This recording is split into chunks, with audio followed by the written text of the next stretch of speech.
આમાં કેટલા 9 ખાંડી જતા 8 વીઘાના. આ વિભાગ 8 વીઘાનો છે, બરોબર છે. અત્યારે આમાં આપણે 513 છે, બરોબર. અને આ કેટલા વીઘાનો છે? આ આપણે 10 વીઘાનો. આમાં ફૂલે સૂર્યા છે 555 છે, બરોબર. અને આ ટોટલ 2 વિભાગ અહીંયા છે. આ હું તમને જે 4 વિભાગ કહેતો હતો ને, બરોબર છે. તો ભાઈ શું છે કે પહેલો વિભાગ આ વાવ્યો હતો, ત્યાર પછી આ ઘઉં વાવ્યા, ત્યાર પછી આ વાવવાના, એટલે 3 513 છે. અને આ છે 555 સૂર્યા છે. તો આમાં આપણે કેટલા થયા હતા ગયા વર્ષે તમારે? 9 ખાંડી. કેટલા વીઘામાંથી? 8 વીઘામાંથી. 8 વીઘામાં ખેડૂત મિત્રો 9 ખાંડી ગયા વર્ષે ઘઉં થયા હતા. આ વર્ષે કેવાક થશે અંદાજિત? 2 ખાંડી તો ફાઇનલ એમ. હા, નાખી ગયો તો, કારણ કે ખેડૂત મિત્રો આ જમીન હાવ નબળે છે ને, એટલા માટે આમાં સીધો પથ્થર જ છે, બરોબર છે. તોય આમ ખેડૂત એમ કહે છે કે ભાઈ આમાં 2 ખાંડીમાં નીચે નહીં રહે, તમે જોઈ શકો. આ ડુંડી તોય જોઈ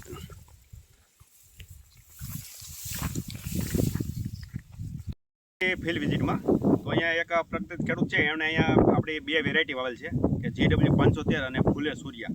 આજે આપણે એ બતાવવાનું છે કે આ એક જ ખેતરની અંદર બંને વેરાયટી છે, કેટલો ડિફરન્સ છે. બીજું કે આની બાજુમાં એક અન્ય વેરાયટી પણ છે, એનો પણ કેટલો ડિફરન્સ છે એ પણ ખ્યાલ આવે, જેથી કરી અને તમારે ક્યારે વાવેતર કરવું હોય તો આપણે કમ્પેરિઝન કરેલું હોય એક જ ખેતરની અંદર, તો આપણે બીજા વર્ષે કઈ બિયારણનું વાવેતર કરવું એ પણ ખ્યાલ આવે. સૌપ્રથમ આપણે ભાઈનો અભિપ્રાય લેશું અને ત્યાર પછી વાત કરીશું. સૌપ્રથમ તમારું નામ આપજો ને. મકવાણા મનસુખભાઈ નાથાભાઈ, કાતરાસા ગીર, તાલુકો માળી હાટીના. બરોબર છે. અને આ વેરાયટી કઈ છે? આ ફૂલે સૂર્યા. બીજું કે અને તમારે બીજે કઈ વેરાયટી છે?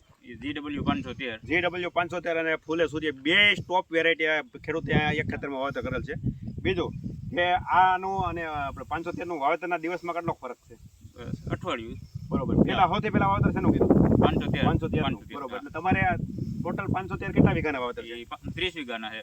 ખેડૂત મિત્રો 30 વીઘાના 513 વાવેતર કરેલ છે. અને ફૂલે સૂર્યાનું કેટલા વીઘાનું? 10 વીઘાનું. 10 વીઘાનું. ટોટલ 40 વીઘાનું અહીંયા વાવેતર છે. હવે હું તમને આખી ડિટેલ એની માહિતી પણ આપીશ ખેડૂત પાસે લઈ. અને બીજું કે આપણે અહીંયા સામે આ ઘઉં રહ્યા એને અને આને બેને વાવવામાં કેટલા દિવસ? એક દિવસે જ આવ્યો હતા અને એક દિવસે પાણી પાયેલું છે. અત્યારે ઈ પાકી ગયા છે. બરોબર. હવે ભાઈ ઓલો ઘેરો સામેનો બતાવજો ચાલુ વિડીયોમાં.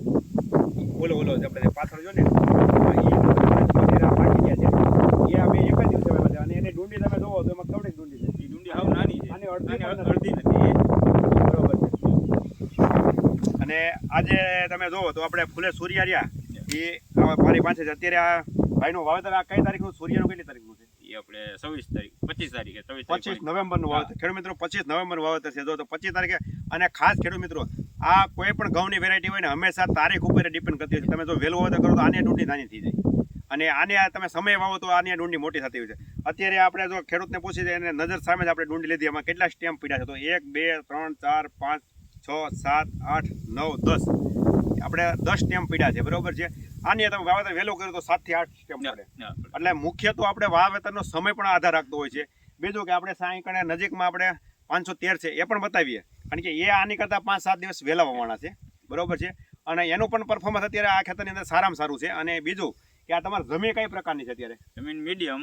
આપણે જે 513 વાવ્યા એ તો તમને હું ખેડૂત મિત્રો આગળ બતાવું જમીન. તમને એમ થાય કે હાવ પથ્થર ઉપર પરબારી વાવેતર કર્યું હોય એ રીતનું 2 ઇંચનો પણ દળ નથી એવી જમીન છે. તમને હું લાઈવમાં હમણાં બતાવીશ કે ચાલો આપણે 513માં બતાવીએ કે કઈ ટાઈપનું છે. એમાં આપણે વિડીયો ચાલુ રહેવા દઈએ.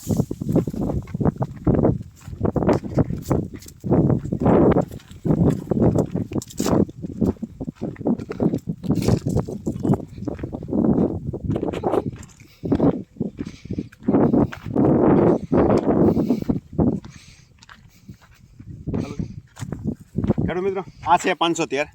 આ તમે જોઈ શકો આખું ખેતર. આ તમારે કેટલા દિવસ વહેલું વાવેતર થતું?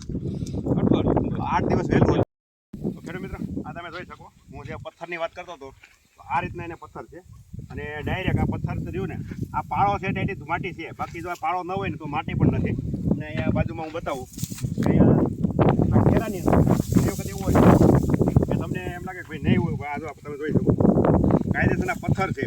જો પથ્થરમાં જો આવડી ડુંડી થતી હોય તો અત્યારે આનું પરફોર્મન્સ હું તો કહું સારામાં સારું કહેવાય, કારણ કે સીધો પથ્થર છે અને વાવેતર કરેલું છે. અને આપણે સામે જ ભાવેશભાઈ બતાવો તો કે આ રહી આપણે સૂર્યા જે 555 કે ને એ છે. 2 ખેડૂત એક જ છે, વાવેતર એક મતલબ આ પી ગયા પછી ઓલા વાવ્યા હતા. ટોટલ એને 4 વિભાગ પાડેલા છે. તો તમે શું ખેડૂત મિત્રોને ભલામણ કરી શકો આ બિયારણ વાવવું જોઈએ? ના, વાવવું જોઈએ 100%. હા, કારણ કે મેં તો આ ઓણ ટ્રાય કરી બહુ સારું થાય. બરોબર છે. એટલે 2 વેરાયટી સારી છે એમ, 513 અને 555. બે વાવેતર. અને તમે આ બિયારણ લાવ્યા હતા કઈ જગ્યાએથી? હું મેંદરડાથી આવ્યો હતો. મેંદરડા. જુનાગઢ ફોન કર્યો હા, હતો. હા. ત્યાંથી એને કીધું કે મેંદરડા આવી જશે. બરોબર. સરદાર એમાં એક હા, કૃષિ મોલ છે ને? કૃષિ મોલ, હા. કૃષિ મોલ. બરોબર. તો ખેડૂત મિત્રો આપણે તમે આ મેંદરડા વિસ્તારની અંદર હોય તો આપણે કૃષિ મોલ મેંદરડાની અંદર છે, ત્યાંથી પણ લઈ શકો, અથવા આપણે હેલ્પલાઇન નંબર નીચે આપેલો છે એમાં પણ સંપર્ક કરી અને પણ તમે તમારા વિસ્તારની અંદર ક્યાંથી મળશે એ પણ માહિતી લઈ શકશો. અને ઓરિજિનલ ફૂલે સીડનું તમારે બિયારણ લેવું હોય તો હેલ્પલાઇન નંબરમાં હંમેશા ફોન કરી અને પૂછી લેવું કે અમારા વિસ્તારમાં કોણ વ્યક્તિ વેચે છે ઓરિજિનલ, જેથી કરીને આપણે કોઈ ડુપ્લિકેટ ફસાવી નહીં. તો ખરેખર આપણે વાવેતર કોઈ પણ કંપનીનું વાવેતર કરવું હોય ને તો એને હેલ્પલાઇન નંબરમાં આપણે ફોન કરીને પૂછવું જ જોઈએ હંમેશા કે ભાઈ તમારું બિયારણ કઈ જગ્યાએ ઓરિજિનલ મળે છે, જેથી કરીને આપણે ડુપ્લિકેટથી બચી શકીએ. તો બસ આજે આટલું. નમસ્કાર.